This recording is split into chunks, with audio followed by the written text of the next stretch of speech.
Hello and welcome back to another episode of Critical Reactions with your host Bryan.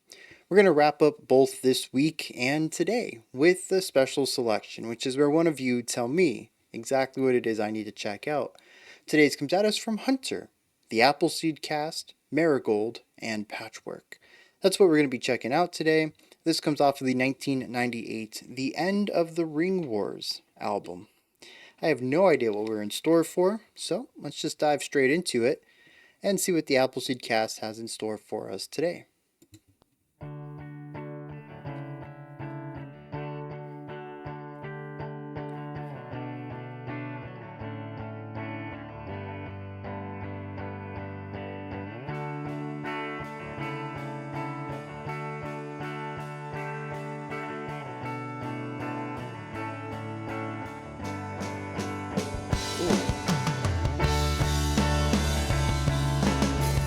Okay, very prominent and muddy bass kick.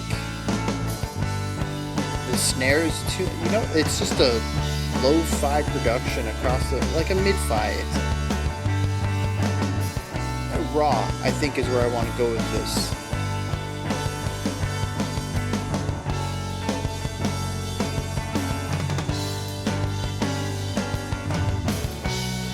Like the drum production sounds fairly untreated.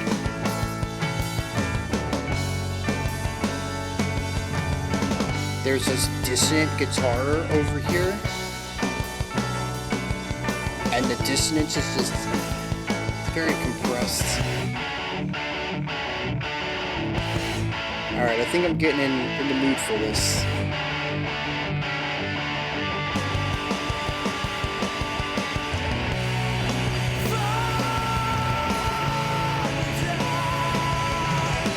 Okay, what?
Yeah, I was not expecting this based off of our intro.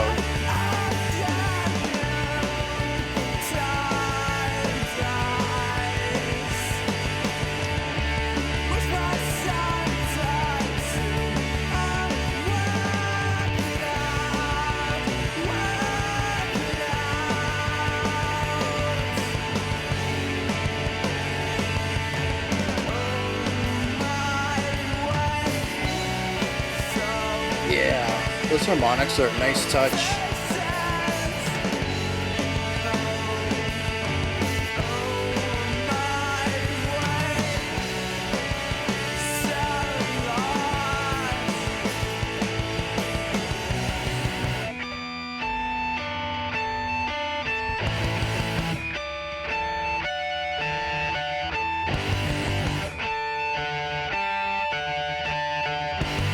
Really strange idea on this part.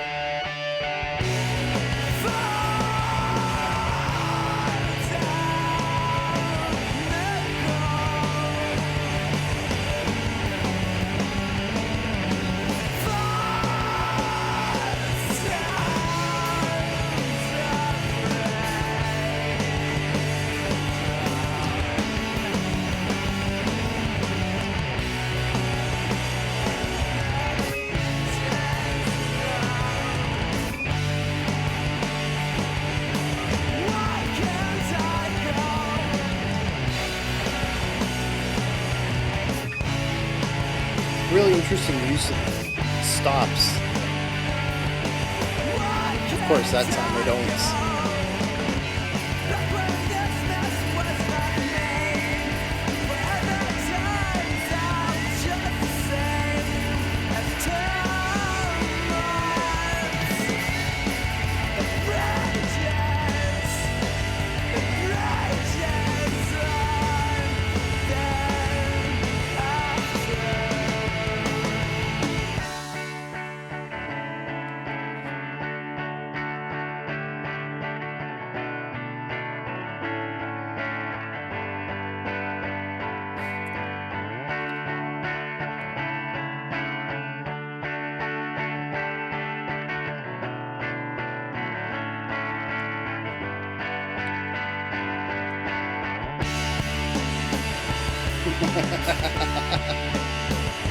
Okay, that's an interesting decision.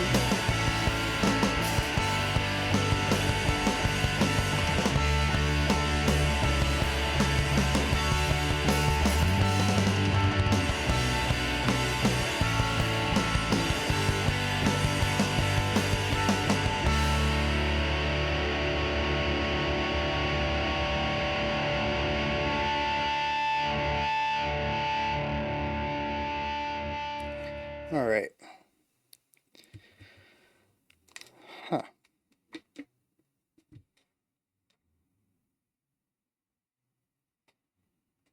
So the first thing that stands out to me is the production. It's it's not great. It's not high fidelity at all. Like I mentioned, the drums feel almost untreated entirely. They feel like it's exactly what the microphones picked up. We end up with a snare that's a bit too sharp. Could probably lose some of the high end a little bit. The drums are just muddy. They lack any sort of crispness to them. It is just this thud followed by low end reverberations. That could all be cleaned up a little bit. The cymbals are a bit loud in the mix, especially the crash.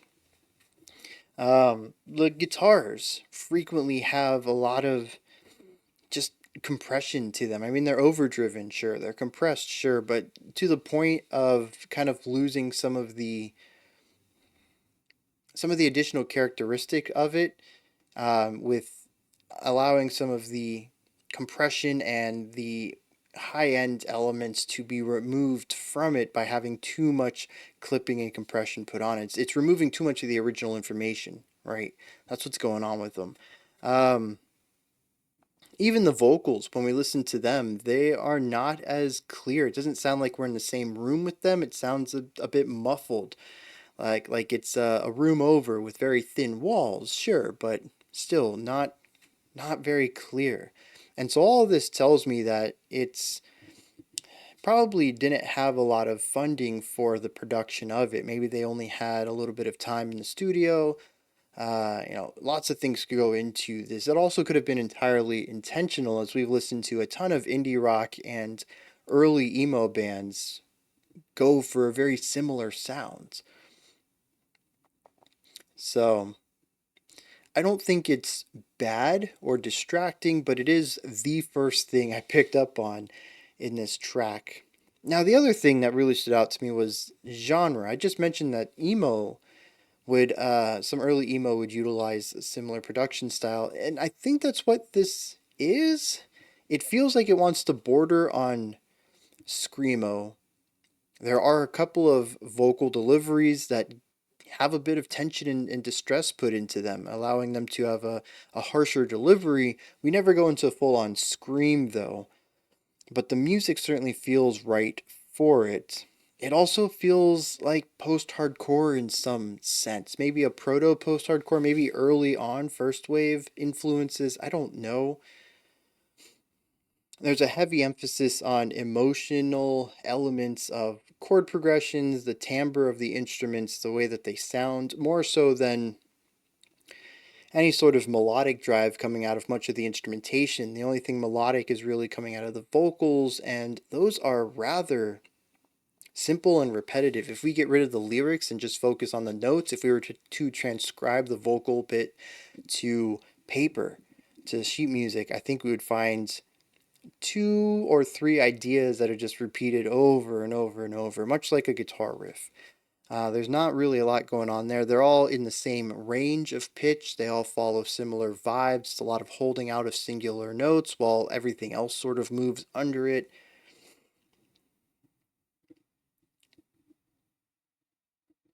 Where was I going with all this? Oh, yeah, genre. It reminds me of. It has a very Midwest emo vibe to it, but with a little bit of more edge than I would expect from that genre, which is why I kind of have like a small post-hardcore element that I kind of hear within, I think, primarily in the guitar work. Speaking of guitars, there's some wild ideas going on in here. If you decide to ever attempt to listen to this and isolate one of the guitars, listen to exactly what they're doing, you're going to find something that is wild. The guitars don't ever do anything that seems complementary to the track. And what I mean by that is that if you were to describe what the guitar was doing in detail, like you had the vocabulary to tell me exactly what the guitarist is doing in any of these sections, I'd tell you that I have no idea how that would fit into a song like this. Very rarely do the individual elements fit. But the thing is that when you pull back a little bit and view the whole song as an entirety rather than focusing in on any of the guitars, it all kind of does work. And I don't know how. There's one part where the two guitars, one of them is just noise. It's dissonant. It's like two notes that are way too close together, creating a lot of warbliness in the sound. The sound waves themselves are clashing, and they're just making this dissonant noise off in the side. The vocalists are holding out these notes over top, just laying into whatever verse or chorus they were in. And then this other guitar sitting over here and doing this like three note idea, just like ba da da da da da da, just some sort of a little motif on repeat over and over, and not really going along with what the vocals are doing, sometimes clashing a little bit as far as harmonic consonants. It's all clashing against this other guitar that's just playing noise over here in the corner. None of it really seems like it fits, but when I think back on the track, it all feels like it was as it should have been. The noise all comes together into an atmosphere that the song needs somehow. And yet that atmosphere isn't everything that I feel either. The drums are a bit laid back for this type of music. They're not quite as driving or as heavy as I would expect. Part of that may just be so much of the bass kick prominence that kind of drowns everything else out, but I don't know, there just isn't a lot going on with the drums outside of a couple of fills. And I think that with the lighter ambience that we have from a clean electric or an acoustic guitar or something,